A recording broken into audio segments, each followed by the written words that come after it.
Good morning. Good morning. Thank you very much for joining us today. Today we are here to talk about HR as a system of interrelated things and why does that matter.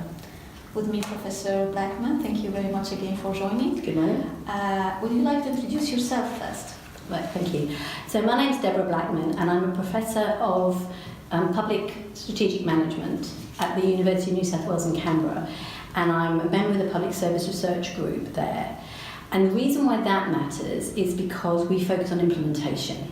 So we talk about the fact that lots of people are interested in policy, but how you make that work and how you actually achieve your goals is the hard part. And I think for a long time people were so focused on making good policy they sort of forgot the implementation side. Yes. And so for the last 4 years we've been really interested in that. And that probably underpins what I'm going to talk about today, because for me, HR needs to be an implementation system for a bigger thing. And Yes. that's how I see it, in how I see the world. That's very interesting. So I'll start from there. How do you see HR should be conceptualized in the future, and why does that matter? So for me, one of the things that's become increasingly clear over the last probably 4 or 5 years, and I should explain that my research areas are quite broad, Yes. and that can sometimes look as if I'm a bit scattered, but it's actually about trying to make sense of a range of concepts. And I've been looking at disaster, Yeah. I've been looking at learning and development, I've been looking at capability building, and I've been looking at systems. Mhm. And of course I've been looking at performance management, which is what people know me quite well for, I think. Yes. But all of those things come together of realising that they're all interconnected and they're all part of a system. And what I really want to clarify now, I think, is that we've got, in my view, too far away from understanding what we mean by a system. Yes. So I just want to say what a system is, and it might sound obvious, but I think it's a Yeah. useful thing to start with, which is an organised, purposeful structure that consists of interrelated, i.e. they all work together, but interdependent. So the thing is, they're all working separately at the same time as they're working together. Yes. And they continually influence each other, and they continually affect each other. But the whole point is to try and clarify and achieve the goal of the system. And that's why people often talk about self-managing and self-organising. Obviously it doesn't mean everybody sat down and had a meeting about it, but it means that a system fundamentally is trying to achieve a goal. And Donella Meadows has done some wonderful work around this, explaining why things don't change when you expect them to. Even though you've changed a policy or you've changed a procedure, Yes. nothing seems to be happening. And the reason is because the system goal is not reflected in some of those changes you've made. So one of the things that I talk about quite a lot at the moment is that we need to think about what is a system goal. And when we look at HR, people talk about a recruitment system or a learning and development system or an HR system. And I started to talk about capability systems, for example. Yeah. And the reason for that is once you realise that actually your system goal is not to recruit people, your system goal is not to develop people. Your system goal is to create the capability that you require as a subsystem of the organisation that you're working in. So if we're looking at what's happening in Australia at the moment, which is where I come from, the Australian Public Service is looking at how does it need to reorganise itself to create the capability to be able to deliver public value in the future. And a lot of that is about how does it make sure that it understands the capabilities it needs, how does it create those. And that might sound straightforward, but let's take a fairly simple example. People tend to say it's really good if individuals have responsibility for their own learning and development. Well, that might sound sensible, but if you've got an organisational capability requirement, Yes.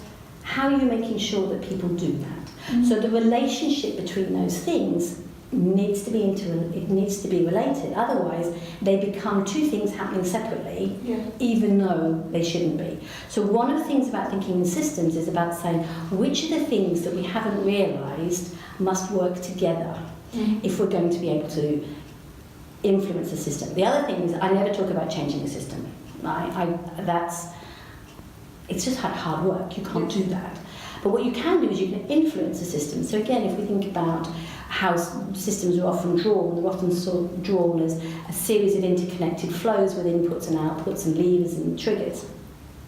And the reason why that's useful is because you can start to see which are the levers that might actually have an impact on the bit of the system you want to change. Yeah. And if your lever will have no impact, then it doesn't matter what you do to it, it's not going to help. And I'll give you an example. There's been a big push towards flexible working, which is great.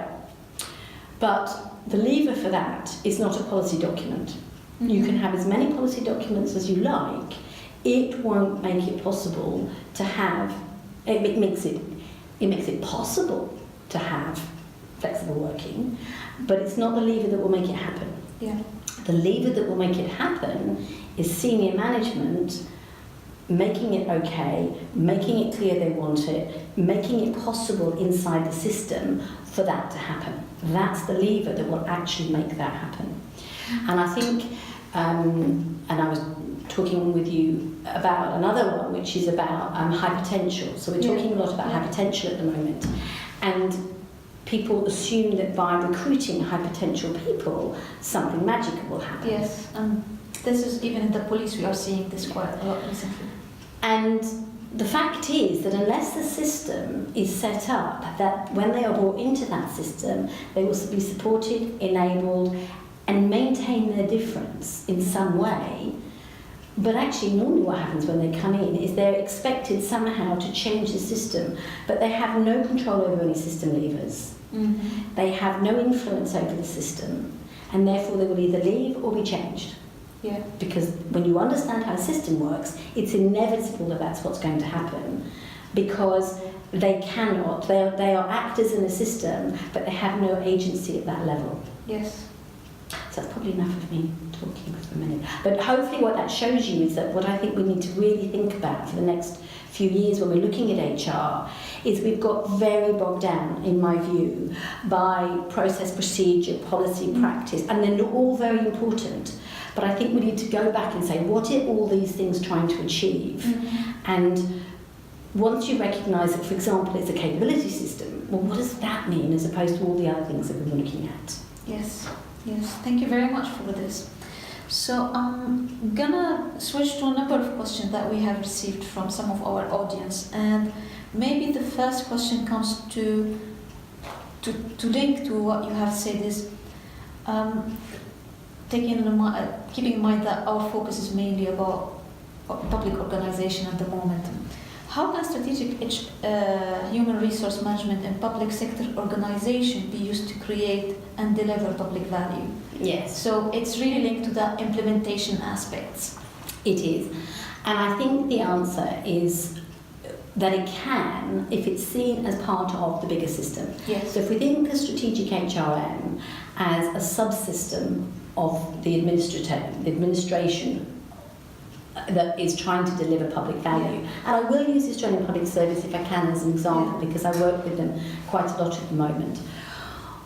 Things are changing very rapidly globally in terms of what we can and can't do, what is expected of the public, what is expected to be delivered as services. And the way that services are being delivered, as an example, is changing dramatically. So we were talking with the Department of Human Services, and they're now using robots, bots, all sorts of things, and that changes the way that work takes place. Yes. So strategic HRM for me is about saying, well, okay, we've got to try and look forward and say, what is happening? And you can't be perfect, you can't get it right, but you can say, right, we need to have people who are technologically savvy. That doesn't mean that they all need to understand how big data works, but they need to be able to be confident that if there is a technological solution, they will go and think about it. They're not instinctively going to reject it, but that they're going to seek those kind of ideas. And that means they need to be flexible in the way they think about their work. Yes. So that means that, go back to capability, that for strategic HR you're thinking not so much in roles. I mean, one of our problems, I think, I'm not saying that we shouldn't be hierarchical, but many public service areas they don't always think of themselves as hierarchical because they don't have many layers. Yes. But they've got quite defined structures of what the job is. And I mean, we know that, HR 101 says when a job becomes vacant, what we should do is look at whether that need is required and is it changing, all of those things. But I don't think we do. The other thing is we don't plan far enough ahead, and I think there's a question that says, if all we're doing is trying to restructure or reduce our numbers, how can we possibly be stable? And my answer to that is, well, I don't think we're ever going to be stable. But what we can do is think, well, we could be a stable system. Yeah. So if we start to think of strategic HRM as a system, then we say, okay, so what is it that an HRM system should be doing to deliver public value? Well, it should be making sure that all the people are engaged and that they are committed to the public service, which many of them are. But then it's about saying, well, if we've got, and we talk a lot about public sector motivation, well, how are we actually rewarding that? When we did our work with the performance management, we found it quite intriguing, because we would say to people, what are the incentives that you require? What motivates you to work? And all the senior management would say, oh, it's a really big problem because we can't give them more money. But nobody in the middle management or the junior level said that. They all said, well, we know that there's not going to be huge amounts of money. We're working in the public service. What we want to be able to do is find out how our work is adding value. So if we're going to create public value, we have to enable people to understand how their job creates value for others. But I was amazed how many people never went, they never got taken by their managers to go and see where their policy briefs went. They didn't understand how some of them had never been to Parliament House. They didn't actually understand what went on there. And I was thinking, well, how can people possibly do their best if they don't really understand what is happening? The other thing, I think, is about saying we need to trust people to do their job. So why is it that we've got to a stage where we don't trust people to do their job, that we've got so much double-checking, and it's partly about risk. So another thing I think about public value is how do we manage HR in a way that becomes about managing risk and not avoiding risk. I'm slightly unpopular sometimes when I'm teaching my HR groups because I say your job was never to be the risk police. That's not what you were supposed to be. I think you've taken that job on because it gave you some power. Now is the time to stop saying no, you can't do that, and start saying, well, what is it you want, coming back to the system, what is it that this system goal is actually about? And why is it that at the moment we're not achieving that because of some of the issues around risk or whatever it might be? So I guess it's a long answer, but I think it's about saying for public value, we have to understand, the people need to understand how they are offering value at their level. Organisations, at the organisation level, I think it's not so hard. They normally know what they're trying to do.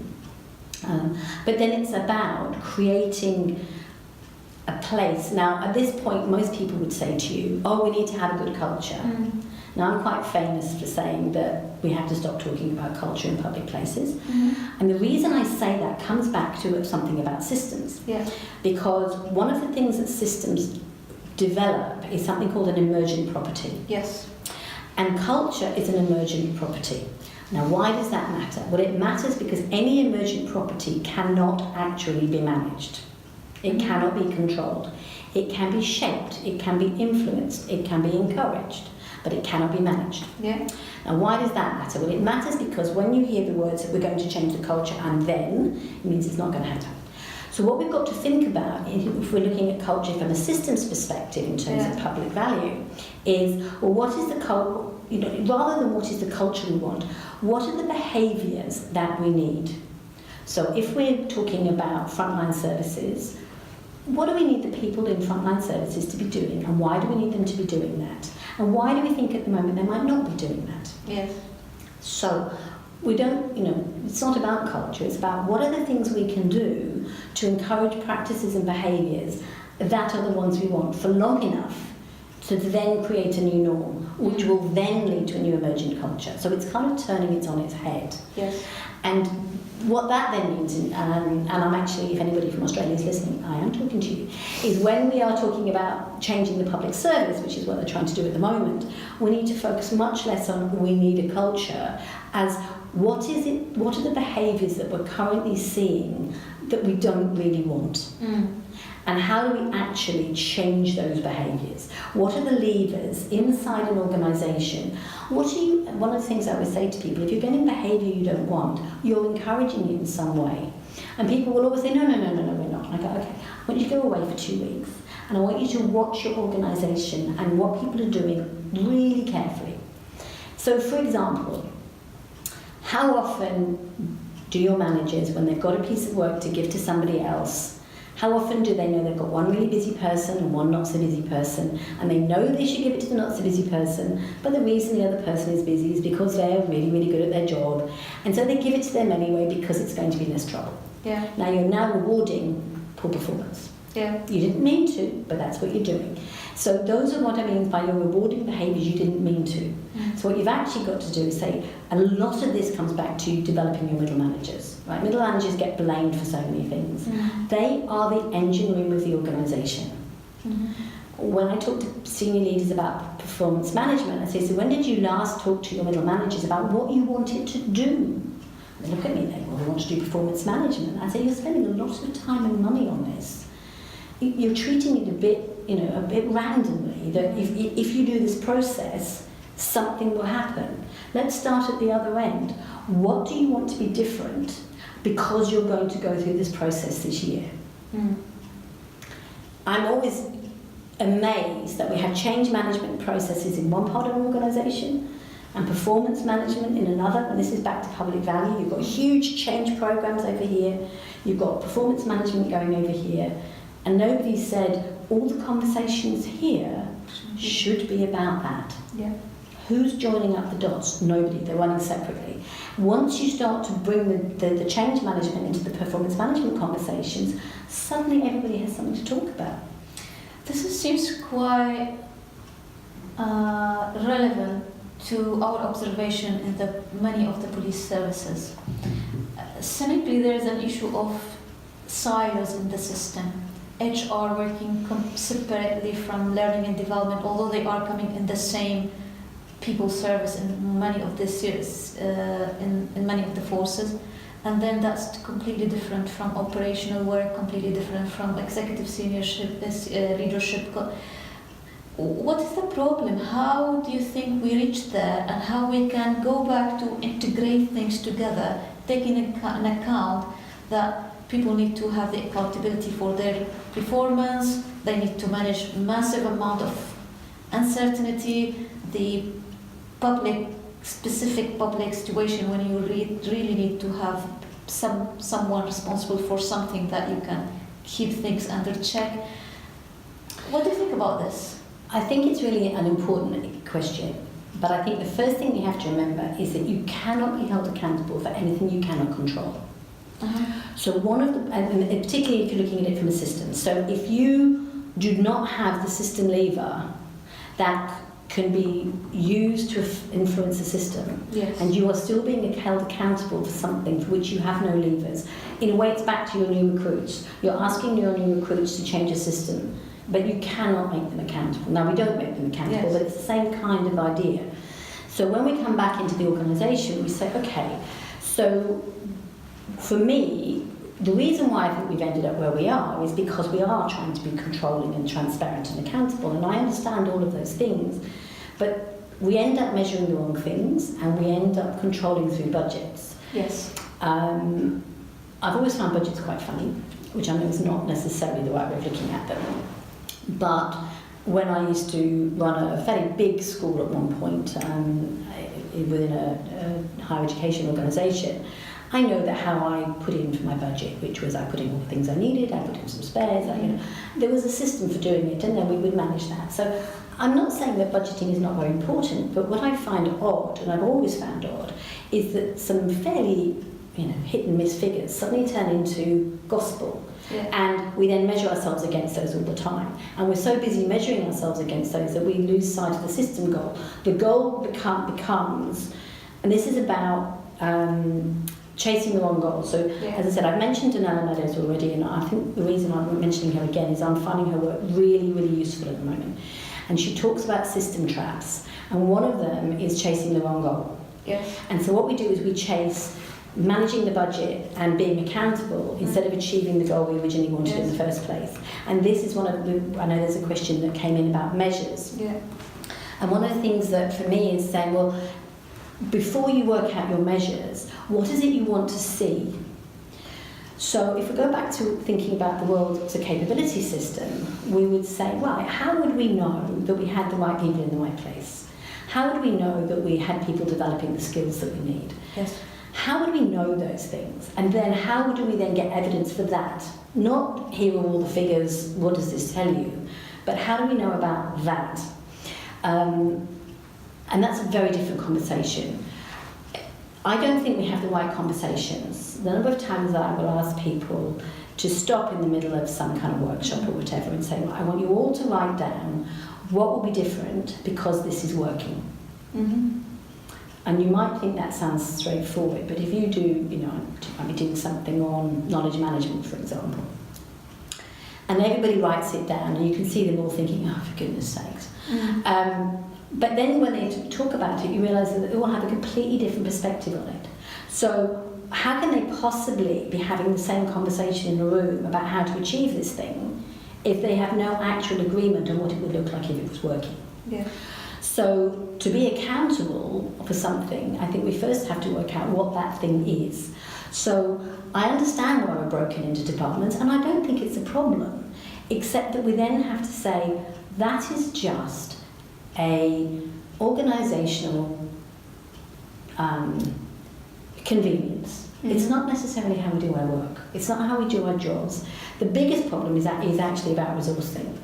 So we say this is the amount we're going to give for recruitment, and this is the amount we're going to give for learning and development, and this is the amount we're going to give for this, as opposed to saying we have an amount of money that we can use for developing capability for this organisation. If you do it that way, you're still accountable because it's still the same amount of money, but you've changed the goal. Yes. So I guess the summary of what I'm trying to say is I think we've got to be much clearer about what is the goal that we want, and it's not the goals that we're currently writing. So, you know, the goal is not to have a work health and safety policy. Our goal is to say, if we have a good series of policies, and I'm doing work with mental health and wellbeing at the moment, mostly on the wellbeing side, in fact. And we're actually doing some work saying, well, what would an effective wellbeing system actually look like if it was working? Yes. What would that be? And then what are all the different parts of the system that affect that? And therefore, you know, we can have as many policies as we like, but they're not going to switch on and turn off the levers. They're just going to make it possible to do that. How are we actually going to do that? How are we going to make it clear that we mean this? So in one of the organisations that we're working in, they've got a fantastic suite of policies, and they keep spending time writing more policies, and in the end I said, stop! No more. We've got more than enough policies. I mean, one of the things we learned when we did the performance management work, the policies were all fine. Nothing wrong with any of the policies. It was all about the implementation of those policies, and which of course is why I'm interested in implementation. And mostly it came back to the fact that people are so busy trying to create a structure that they've forgotten that most of the money and most of the support needs to go into how do we make it possible for people to enact this in our system. I'm going to now move to the learning and development function. This is the focus, the main focus of our project. And in our observation, working with different police forces across England and Wales, we have noticed that learning and development as a function comes in many cases under the big function of HR. In many ways, they are different in their roles and they perform differently. However, the question for us is how this hierarchical relationship is useful and how might be useful together to drive the organizational strategy. Well, I think you'll realise from what I've said before that I think they do fit together. I think they're incredibly important. And I think it comes back to what do we think strategic HRM is for. So if we think it's about controlling people, the learning and development is not so clearly part of it. Yes. But if we think it's about creating the organisational system, subsystem. Yes. So if we think of the people as the actors in the system, and that we are trying to create a subsystem that enables the organisation to achieve its overarching goal, then we can see that learning and development is a very crucial part of the HR overall system, and it's a subsystem in there. I think the difficulty comes when HR has become too much about the numbers, and too much. I mean, you know, I've always said one of the things that I always found very strange very early on is in sales and marketing, we quite understand that they are two very different things. They are very closely related, but they are distinct. The reason I raise that is we went from personnel to HRM, and I actually think that was an error. I think what we needed to do was understand that there were two very different functions. And strategic HRM should be about the big picture thinking, and thinking about how do we support the organisation for the future. At the same time as we have personnel, that does the very, very important role, which is about making sure that people get paid and that we are legally compliant, all of those kind of things. But I think trying to have them as the same thing has been a problem from it's right from the beginning. And I think we need to be much clearer that learning and development fits clearly with strategic HRM. I don't think it fits necessarily with personnel, because that's not what they're trying to do. But it does fit with the bigger picture of the long-term strategic outcomes and how are we going to get capability, how are we going to make sure that we are an organisation that people want to come to. All of those questions that we ask all the time. I was talking to one, in fact, a police force not that long ago about, you know, they don't have a problem with recruitment. They have more than, you know, well, they do have a problem with recruitment. Thousands of people want to join, but not the people they want. Yes. So how do they change the messaging? How do they work out what's happening? That's a really important part of their role. But at the same time, they're being bogged down by every time the government changes the rules, they have to deal with that as well, which of course has to be done. So I think for me, one of the issues would be, I would be very tempted to try and separate the, you know, you were talking about how do we organise ourselves. I think a personnel versus strategic HRM divide in a way helps us understand that we have two incredibly important jobs, and I think we're getting confused as to which is which. And when we look at systems, we can see that strategic HRM needs to be a systemic function in a way that I don't think, don't get me wrong, there are some people who do it brilliantly, but I don't think it's the default setting at the moment to do it that way. And if I was going to be honest, I don't know the CIPD curriculum as well as I used to. I do know the Australian HR curriculum, and I don't think it is necessarily set up to encourage systemic thinking. And that's my, I guess if you're going, you know, what's this year's stand on a soapbox and talk to everybody, I guess that's my one at the moment. I worry about that, I think. Impressive. I will touch on the performance management, because we cannot not talk about it. We have to, yes. Many of us have experienced the yearly appraisal that you have to do, rush to finish on time before the reporting year deadline. How can the employee performance management be made relevant and effective? Okay, so actually, both on per individual level and organizational level. Thank you. Yes, I mean, obviously that's something that I've been doing a lot of work in the last few years, and I think there's two basic things we have to think about. The first one is at the organisational level, which is that we've forgotten that it's supposed to be a strategic tool. It's not a process. Performance management is anything you do to an individual or with an individual that is going to make them work or behave in a different way. All your performance management is not a process, it is your core business. Yes. As supervisors, leaders, managers, that's your job. And it's quite surprising, you know, one of the big problems is that we often promote people because they're really good at their job, their task. And then they suddenly find themselves faced with all these people things to manage, and they don't really, you know, nobody's developed them and supported them and helped them do that. And that's one of the reasons why performance management ends up as a process, is because they're given it to do. The training they're given is how to have a difficult conversation. That's not always as helpful as it could be. But it's not being integrated as a system. So again, if you go back to thinking in systems, performance management is a system. Yes. It is a lever. It's actually the biggest lever you've got, because your actors are the people who have the biggest impact on, or one of your biggest impacts on your resources in your system. So the idea that performance management can be anything other than core business, it becomes impossible once you look at the world from a systems perspective. Yes. It has to be, and so if you think about it, we've just been talking about, we've got capability systems, we've got performance management systems. Mm-hmm. And we actually, as I said, the way that we teach it actually in my university is we look at it that way. We look at them as we teach them as two systems that are related but separate. Because that then helps you understand that you've got to talk to your senior leaders about what do you want it to do. Mm-hmm. And remember earlier on I talked about change management and performance management being separated. Bring them together. What is it you want to be different? Because you're going to undergo, it's a lot of time and money and effort. Why are we not doing it properly? So I think that's the first thing, is we start to see it as part of what we're doing. And I know there's often this thing about it becomes tick and flick, and one of the interesting things is in one of the focus groups we did, somebody said to me, it is tick and flick, but it's because I have regular conversations with my manager, so that when it comes to filling it in, it's really quick, but it's not because we don't care, it's because we do it all the time. Yes. And so we've actually started treating, we actually have a mantra now, which is that performance management should be tick and flick. Yeah. Because it should be that everybody knows exactly what to put in it, because they've had all the conversations all the time. Yeah. So it's a slightly different way of looking at it.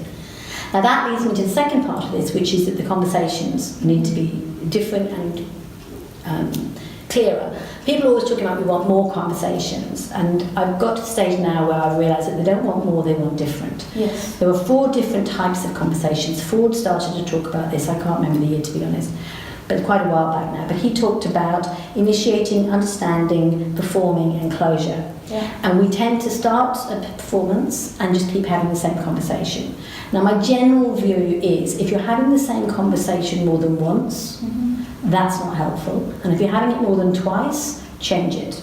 Yes. Right? You cannot expect to get a different answer if you're having the same conversation. So you've got to change it. So what we've started to do is to say to people, you've got to have an understanding conversation first. And you don't realise that as the person coming in, often the manager, you've had a conversation with yourself. Yeah. And we think about it as a problem only with negative things, but it can be positives as well. And one of the examples, I'd actually just given a lecture on this, and my friend came up to me, she said, now I understand what happened with my son. And I said, what happened? And she said, well, I'd had this idea, he's an artist, and I thought we should buy a house together and he could have a studio in the garden, and it would all be really, really good. And she said, and he just looked at me very puzzled. And she said, but now I've realised in my head I've been thinking about this for some time, and I'd never mentioned it to him before. So instead of, and she was about to make lists and start to do planning, and he was just looking at her thinking, oh good, we'll move home with mother, I really want to do that. But about 2 weeks later, he's looking at property, because now he's had a chance to think about it. But she realised that she was starting with a performing conversation, whereas actually it needed to be an initiative. What do you think? Have you ever considered? Whatever. And so, and you can use this idea for not just performance management, but for all sorts of different things, including, we've discovered with people who are working in managing up. Because you start by you manage expectations, you say what you want to talk about, then you come back and you talk about it. Then you can have a performance conversation. But a lot of the time we go into the performance conversation, there's been no prep, it's all about the process, it's all about filling in forms, and so it has no useful outcome.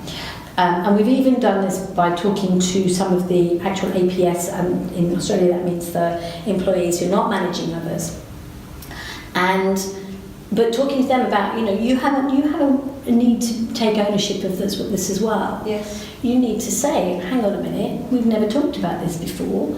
I think it might be interesting, but can we slow it down? Yes. So I talk to them about the 4 different types of conversations and say, if they start with this one, you're entitled to go, whoa, hang on a minute.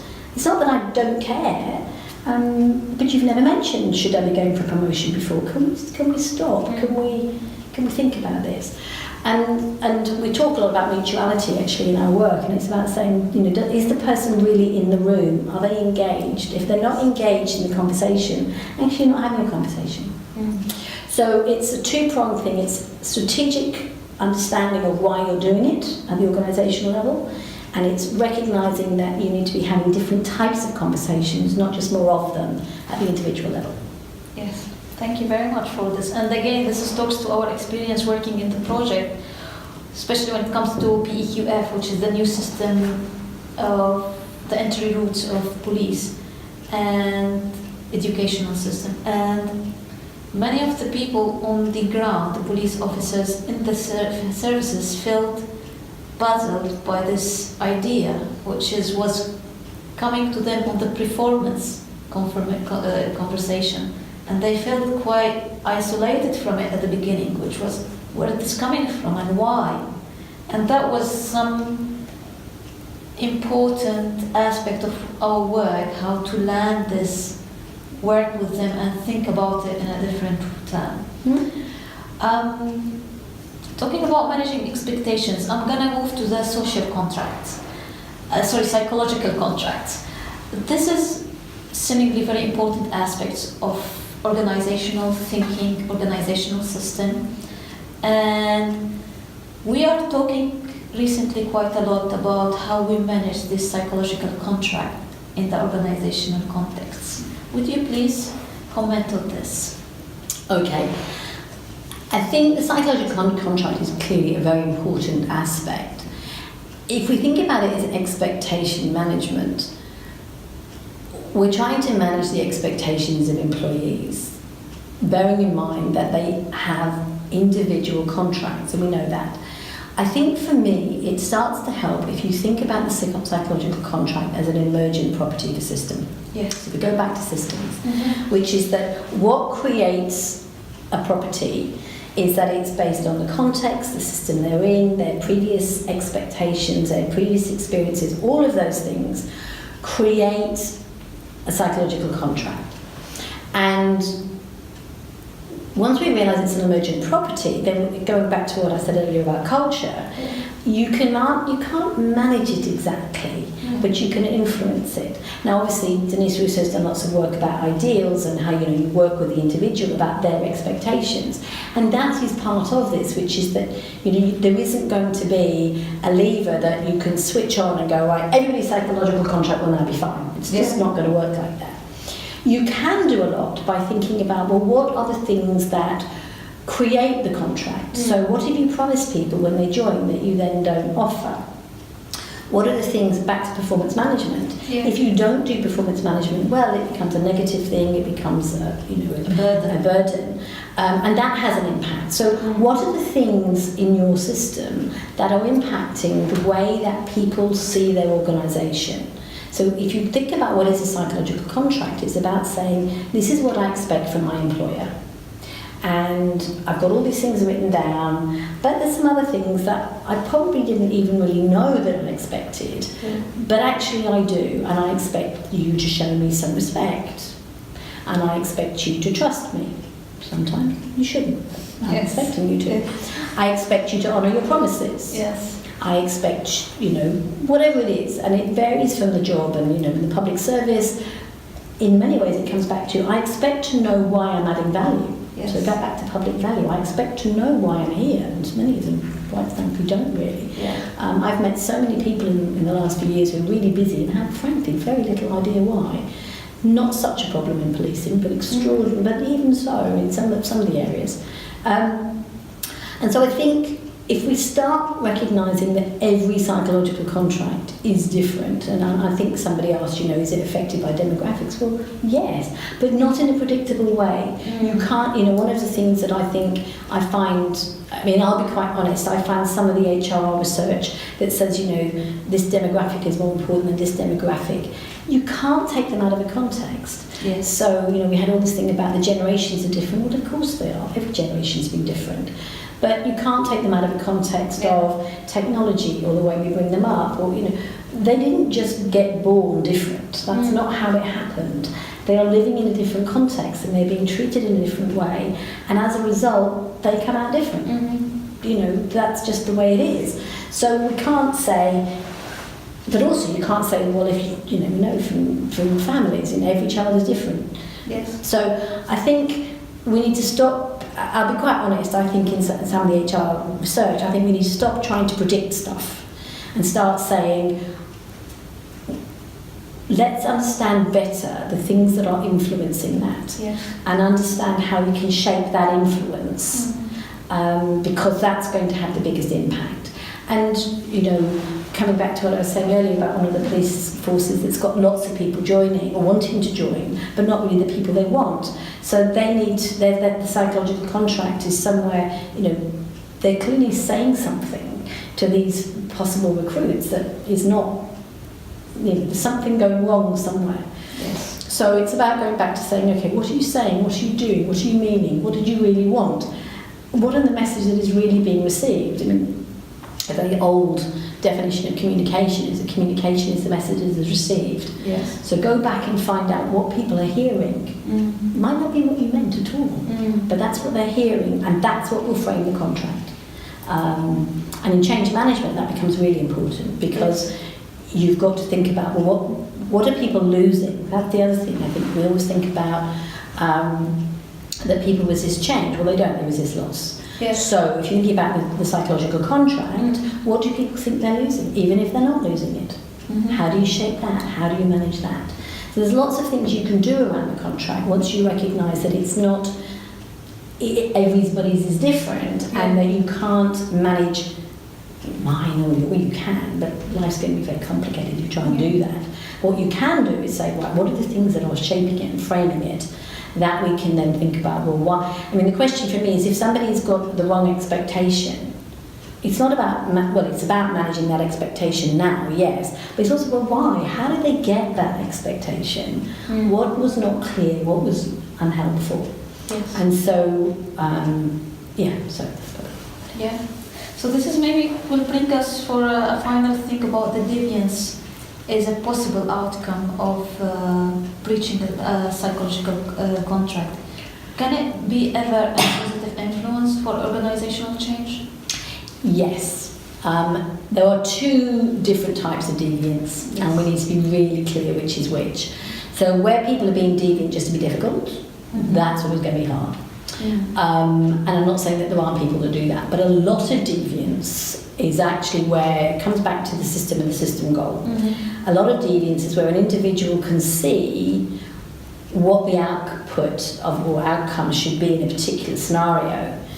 And I'm thinking particularly of some work that was done by Monica Kennedy, and she was looking at an organisation in Australia where people were quite clearly breaking some of their rules, and they went in to have a look, and it was because they could see that for the client that they were working with, this was not the right outcome.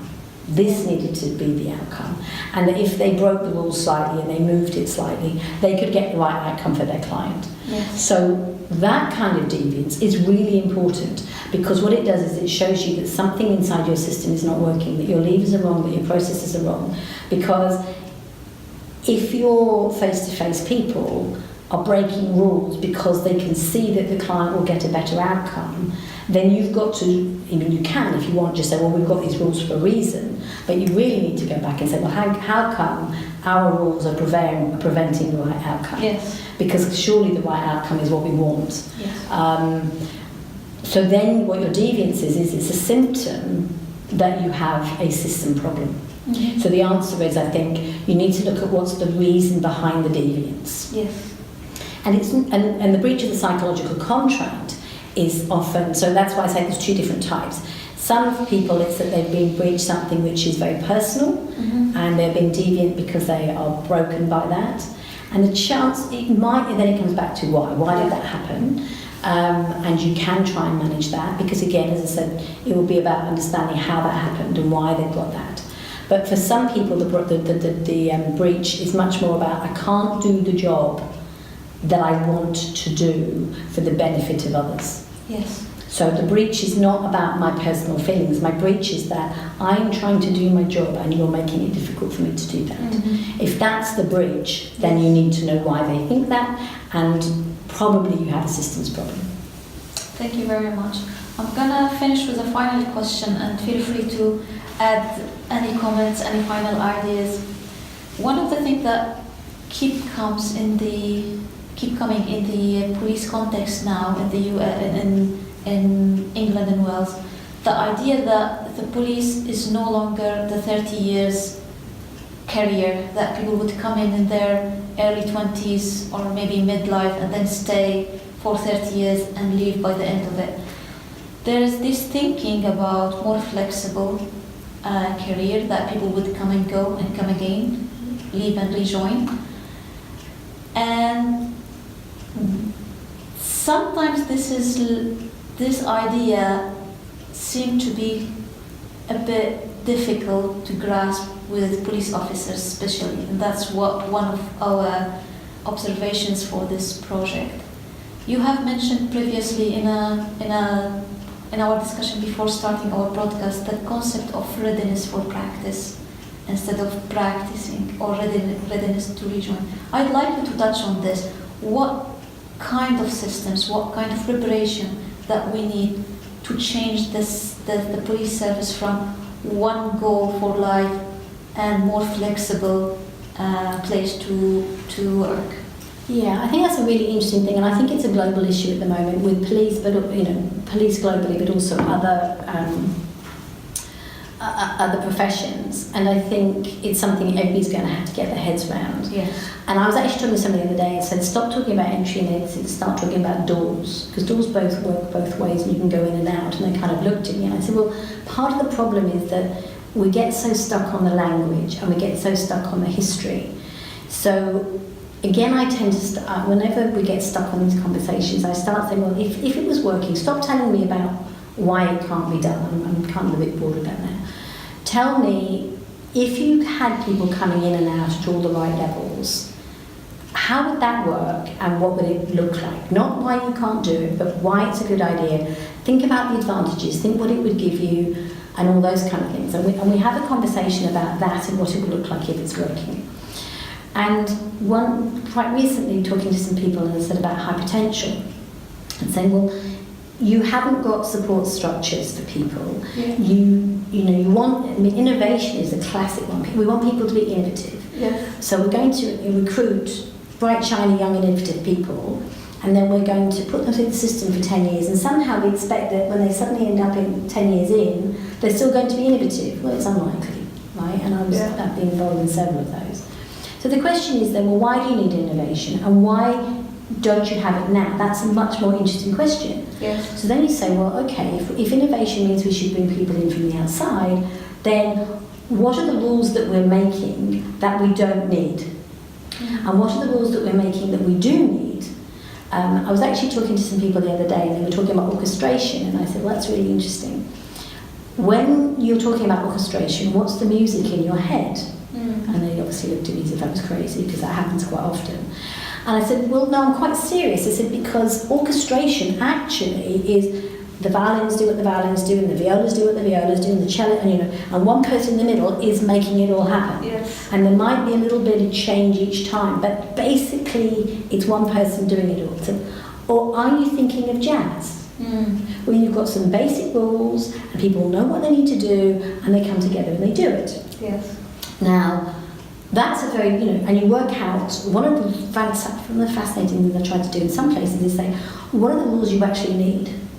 So when people say, well, they need to be able to still do such and such when they come in, why? Why can't you reteach them that bit? What is it about that I'm not saying that there will be some things that people will need to, keep their skills as they go through, and if they leave, that could be a problem. But there'll be other skills, you'd be thinking, well, I'm sure they can catch up. So why can't we just have a 6-month reorientation? Yes. That is not the standard reorientation, but is the one for people who are coming in.